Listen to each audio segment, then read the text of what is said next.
안녕하세요. 결혼한 지 올해로 3년 차의 30대 여성입니다. 제가 오늘 이렇게 제 이야기를 하러 온 이유는 바로 신우라면 사족을 못 쓰는 남편과 어머님 때문이고요. 처음부터 둘 다 이런 줄 알았으면 결혼은 안 했을 것 같은데 왜 결혼 전엔 전혀 눈치채지 못했던 건지 모르겠네요.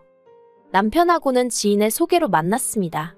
남편은 저와 동갑으로 회사를 다니는 직장인이었죠. 이제 와서 말이지만 저는 사실 남편을 소개받고 싶은 마음이 없었어요. 당시 저는 제 사업을 시작한 지 얼마 안 됐을 때라서 다른데 신경 쓸 겨를이 없었거든요. 하지만 지인이야도 괜찮은 사람이라며 자길 믿고 한 번만 만나보라길래 더는 거절을 못하고 나간 자리였네요. 그리고 제 마음이 콩밭에 가 있어서 그런가 남편 눈에도 티가 났던 모양이에요. 남편이 저한테 나오기 싫었는데 억지로 나온 거냐 물었거든요. 그리고 저는 솔직히 말하는 게 차라리 낫겠다 싶어서 그렇다고 했어요. 얼마 전부터 사업을 시작해서 여러 가지로 신경 쓸 게 많아서 안 나오려고 했는데 지인의 입장도 있고 해서 결국 나왔다고 미안하다고요. 그런데 남편은 괜찮다면서 제가 하는 사업이 무슨 사업인지 물었고 그렇게 자연스럽게 사업 이야기로 넘어갔는데 그때부터 말이 너무 잘 통하더라고요. 알고 보니 남편도 짧게나마 사업을 해본 적이 있었거든요.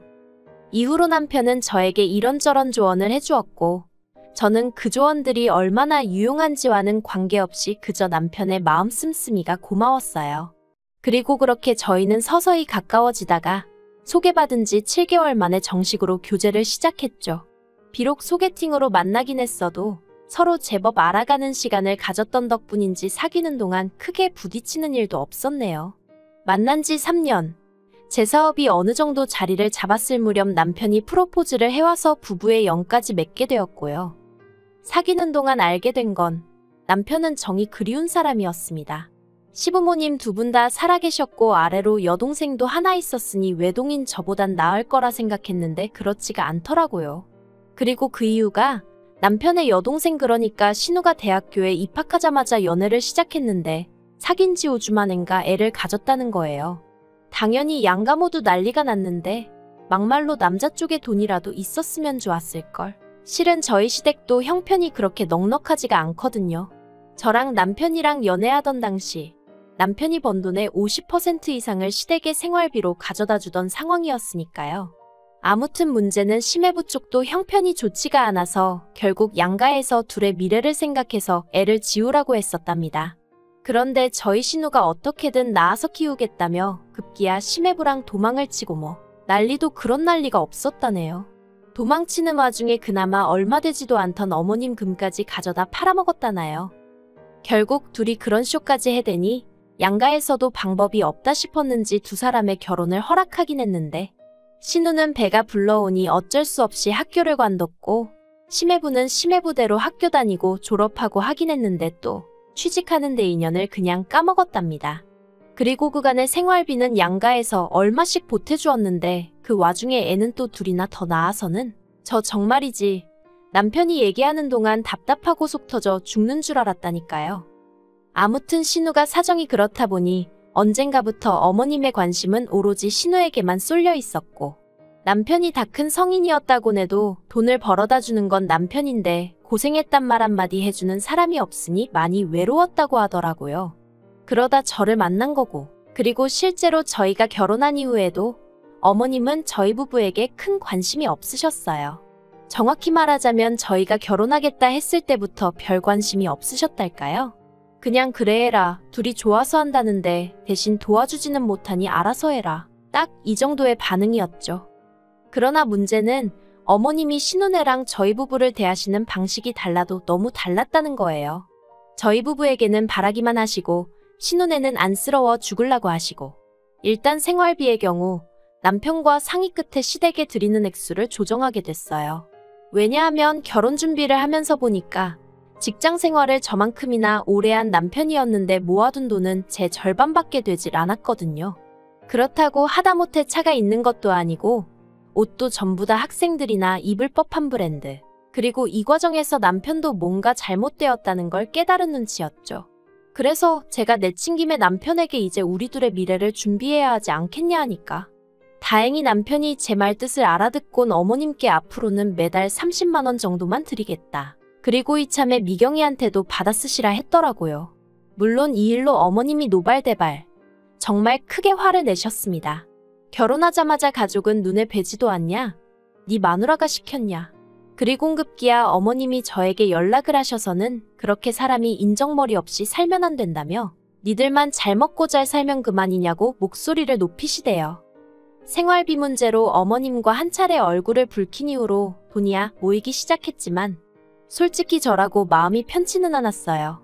왜냐하면 한 달에 한두 번은 시부모님을 만나러 시댁에 들리곤 했는데 그때마다 신호 고생하는 이야기, 돈 없어서 당신들 빠듯한 이야기를 어지간히 늘어놓으셨거든요. 그래서 어머님 환갑 때 큰맘 먹고 8돈짜리 순금 팔찌랑 목걸이를 해드렸어요. 남편도 제가 어머님 환갑 선물로 무엇을 준비했었는지 모르고 있었기에 말 그대로 서프라이즈가 따로 없었죠. 그런데 지난 설이었어요. 모처럼 신혼의 식구들까지 시댁에 모이는 날이었죠. 그리고 이날 정말 여러 가지로 서운한 일이 많았습니다. 일단 온 식구들이 모인다는 생각에 한우 장어는 물론이고 디저트로 비싼 과일과 예약해야만 살 수 있는 호텔 케이크까지 준비해 갔거든요. 그런데 어머님께선 저희가 사간 모든 걸 열어보지도 않으시고 그대로 신혼의 차에 실어주시고는 집에 가서 먹어라 하시더니 정작 저희한테는 얼마나 오래 냉장고에 있었는지 가늠도 안 될 만큼 냉장고 냄새에 쪄든 사과를 깎아주시는 거예요. 그뿐만이 아니었습니다. 어느새 제가 어머님께 해드렸던 순금 팔찌와 목걸이가 신혼몸에 턱하니 걸쳐져 있었으니 황당했죠. 그래서 남편더러 저거 내가 해드린 거라니까 남편도 금세 알아보고는 어머님께 미경이가 하고 있는 거 이 사람이 해준 거 아니냐 하고 묻대요. 그러자 어머님이 해줬으면 그만이지 뭘 그런 걸 아는 척이냐면서 젊은 애가 귀걸이 고목거리고 변변한 거 하나 없이 다니는 게 딱해서 주셨답니다. 그리고는 저한테 뭐라 하셨냐면 그러니까 당신 거 살 때 신우것도 하나 사줬으면 얼마나 좋았겠냐고요. 어이가 없었죠. 하지만 어머님은 계속해서 제가 아직 부모가 돼보질 않아서 당신 마음을 이해 못하는 거란 말씀이나 하시대요. 솔직히 마음 같아선 신우 쫓아가서 전부 다 돌려받고 싶었어요. 제가 속이 좁다고 해도 어쩔 수 없지만 저는 나름대로 어머님께 며느리로서 마음을 드린 건데 그걸 홀딱 신우를 주셨으니 제 마음도 같이 무시당한 기분이었으니까요. 하지만 차마 돌려달라 할 순 없었으니 남편에게 단도직입적으로 말했습니다. 앞으로 그런 선물은 다신 안 해드릴 거라고 그리고 나는 이제 며느리 노릇은 욕먹지 않을 만큼만 하겠다고 했죠. 그랬더니 남편도 자기가 면목이 없다더니 그래도 어머님이 속으론 저한테 미안해하고 계실 거라나 어쩐다나요. 그리곤 앞으론 그냥 우리가 좀 더 신혼애를 신경 써주자는데 이게 무슨 소린가 싶은 게 남편이라고 믿을게 못 되는구나 딱 그 생각만 들대요. 그리고 이후로는 남편이 뭐라건 간에 정말 매달 드리는 30만 원 이외에는 어떤 것도 더 해드리지 않았어요. 그래도 전에는 시댁에 갈 때마다 어머님 모시고 장 보러 가서 20~30만 원치씩 사드리기도 하고 친구분들하고 여행이라도 가신다 하면 밥이라도 한 끼 사시라고 얼마씩 따로 챙겨드리고 그랬는데 그런 것도 다 멈춰버렸죠. 그랬더니 어머님이 차마 저한테 대놓고 말씀은 못하시고 남편한테만 서운하다 어떻다 그러셨던 모양이에요. 그래서 제가 남편더러 어머님이 당신한테 무슨 말씀을 하셨건 간에 나한테 전하지 말라 했습니다. 궁금하지도 않고 괜히 듣고 찝찝하기 싫다고요. 그리고 이때부터 결국 남편과 제 사이도 조금씩 틀어지기 시작했어요. 그런데 이런 와중에 지난달이었습니다. 남편이 저에게 상의할 일이 있다고 하더라고요. 혹시나 돈 이야기인가 했더니 역시나 돈에 관한 이야기였습니다. 저더러 묻지도 따지지도 말고 딱 3천만 원만 달라나요? 그래서 제가 3천만 원이 네 집 똥개 이름도 아니고 어떻게 묻지도 따지지도 않고 턱하니 내주겠냐 했습니다. 이유가 뭔지 들어보고 줄만하다 싶으면 주겠다 했죠. 그리고 참고로 저희 집 경제권은 전적으로 제 손안에 있었는데 그건 결혼할 때 남편이 해온 돈이 너무 적기도 했고 당시 제가 벌어오던 돈이 남편 월급의 2배 많게는 3배까지 되기도 했었거든요. 아무튼 이유를 묻는 저에게 남편은 치사하네 어쩌네 하더니 실은 신우 때문이랍니다. 신우가 심해부 몰래 주식을 했다는 거예요. 심해부가 다른 건 몰라도 주식이니 코인이니 그런 거 했다간 이혼이라고 했었다는데 그걸 기어이 했다네요. 그리고 더 황당한 건 주식으로 돈을 날린 게 처음이 아니었더라고요. 그간 남편을 포함한 시댁 식구들은 그래도 창피한 건 알았는지 저 모르게 한답시고 자기들끼리만 쉬쉬했었고 그 과정에서 이미 시어머니가 5천만 원 가까이 메꿔주셨답니다. 어머님 아버님 사시는 아파트를 담보 잡아서 말이에요. 그런데 이제 그렇게도 안 될 것 같으니 어머님이 남편더러 3천만 원을 구해오라고 하셨고 저희 남편은 어디서 자기 혼자 3천만 원을 융통할 주제가 못 되었으니 저에게 자진납세를 한 거였죠. 저는 싫다고 가당치도 않다고 딱 잘랐습니다. 돈이라는 건 가족 간의 거래를 하면 안 되는 거고 그리고 액수가 한 500만 원 미치면 내가 정말 눈 딱 감고 준다 생각하고 찾아줄 수도 있었을 거라고. 하지만 3천은 얘기가 다르다. 적은 돈이 아니다. 막말로 내가 신호 뭘 보고 뭘 믿고 그 큰 돈을 주느냐고 안 된다고 했죠. 그랬더니 남편이 하는 말이 그래도 명색이 자기가 오빠인데 동생을 어떻게 나 몰라라 하냐는 거예요. 그리곤 저더러 저는 피를 나눈 형제자매가 없어서 뭘 모른다나요? 그래서 저도 그래 난 모르니까 당신 능력으로 해주려면 해주라고 괜히 나 건들지 말라고 했죠. 그리고 저는 그만큼 이야기했으면 남편이 말귀를 알아들었을 줄 알았는데 남편도 결국 어머님이나 신우나 다르게 없는 인간이 돼요. 하긴 그 핏줄이 어디 갔겠어요? 아무튼 남편이 기어이 사고를 쳤습니다. 3천만 원 얘기가 나온 지 이틀이나 지났나? 원래 남편이 보통 차로 출퇴근을 하고 저는 지하철을 타고 다니는데 그날따라 제가 차가 필요해서 남편더러 지하철로 출퇴근을 하라고 했어요. 그런데 남편이 계속해서 차 키를 안 주려고 하대요. 그리고 알게 된 사실은 황당 그 자체였습니다. 그나마 저희 집 재산 중에 남편 앞으로 되어 있는 거라곤 그 차 한 대가 전부였는데 그걸 담보로 사채를 썼다는 거예요. 원래는 은행에서 대출을 받으려고 했는데 제가 알게 될까봐 그랬다나요? 제가 저희 남편이 똑똑한 편이 아니라는 건 알고 있었지만 똥된장 분간도 못하는 줄은 몰랐는데 아무튼 3천까지는 못 받았고 800만 원 받았답니다. 그리고는 그 돈은 이미 신우한테 보내줬다면서 기왕 말이 나왔으니 말인데 저도 차가 필요하지 않냐면서 그냥 가서 찾아오자는 거예요. 제가 먼저 차를 찾아오면 그 돈은 자기가 갚겠다나요? 어이가 없어서 제가 당신 월급이야 뻔할 뻔자인데 무슨 수로 그 돈을 갚겠다는 거냐? 못 믿겠다. 능력되니까 빌린 거 아니냐 그러니 당신이 알아서 찾아오라 했습니다. 그랬더니 이제 난리가 났어요.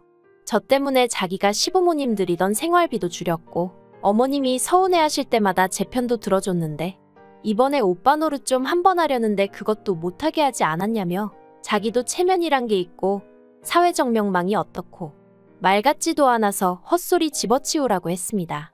어머님 때는 그래도 어쨌든 내가 내켜서 드린 선물이었으니 서운하긴 했어도 어쩔 수 없다 싶었다. 하지만 이번 일은 다르다. 내가 왜 신우 주식 빚을 갚아줘야 하냐고. 싫다고 분명히 말했는데 어떻게 나랑 상의도 없이 사채를 끌어다 쓸 수가 있냐. 너무 배신감 든다 했죠.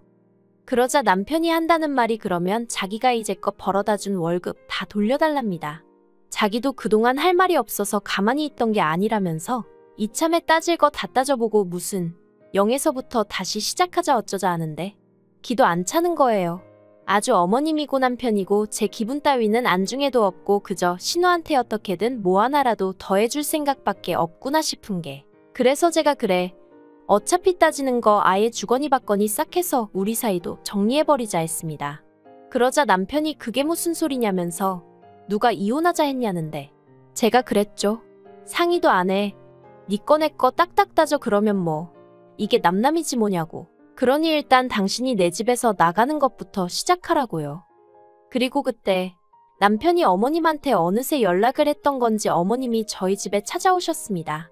그리고는 저를 붙들어 앉혀놓고는 너무 사람이 이것저것 재가며 살면 못 쓴다고. 저더러 신우가 친동생이라고 생각해보라면서 그러면 저 어린 게 애셋이나 끌어안고 사는데 모른 척 할 수 있겠냐 하시는데 솔직히 너무 불편했어요. 제가 잘못한 게 없는데 어머님이고 남편이고 자꾸 인정에 호소하며 저로 하여금 죄책감을 느끼게 해서 말이죠. 그리고 두 사람이 그럴수록 제 마음은 어쩐지 더 냉랭해지는 것 같은 게 결국 다들 그만하라고 저는 도무지 이런 집안에선 못 지내겠다 했습니다. 그렇게 신우가 안쓰러우면 어머님이랑 당신이랑 양옆에서 오구오구 내 새끼 하며 돌봐주라고. 나는 나와 내 가정이 우선인 남자와 살고 싶지. 이런 식으론 못 산다 했네요. 그리고 솔직히 자존심 상하는 일이지만 그래도 저는 남편이 저를 붙들고 미안하다 한마디는 할 줄 알았는데 제 생각이 정 그렇다면 어쩔 수 없는 거 아니겠냐고 알겠다고 헤어지자 하는 남편을 보게 될 줄은 몰랐어요. 그래서 지금은 남편이 대충 자기 짐 챙겨서 나간 상황이에요. 어머님은 저더러 지금이라도 찾아와서 미안하다 하라고 나름대로 중재를 하려 드시는데 솔직히 황당하죠. 어머님이 어떻게 보면 이 상황의 시발점이셨으니까요. 하지만 그래도 한편으론 홀가분하기도 합니다. 요새 안전이별을 해야 한다 뭐 그런 말 많잖아요. 곱게 안 헤어져주고 해코지하는 사람들도 있고 그래서 그런 거 없이 이 정도로 깔끔하게 헤어졌다는데 의의를 두려고요. 친정부모님도 아니다 싶을 땐 빨리 끊어내는 게 수라며 저더러 잘했다 해주시네요. 하지만 자식으로서 부모님 마음에 대못을 박은 건 사실이니 앞으로 더는 이렇게 부모님 속상하실 일 없게 더 열심히 살아야겠죠. 그리고 제가 심해부에게 신우 주식비 때문에 우리가 헤어지는 거라고 얘기해줬어요. 유치하지만 괘씸해서 얘기해줬거든요. 그랬더니 심해부가 신우더러 애도 네가 다 키우라며 이혼하자고 드는 모양이에요. 그리고 남편은 차를 찾으러 갔더니 2주 만에 이자가 200만 원 가까이 붙었더래요. 그런데 그걸 제 탓을 합니다. 제가 돈을 안 해줘서 써보지도 못한 200을 남한테 거저주게 생겼다나. 아니, 사채가 그런 돈인 걸 모르고 쓴 건가 싶고 황당하죠? 저 혹시 바보랑 결혼했던 건가요? 이제 제 남편도 아니지만 참으로 한심하네요.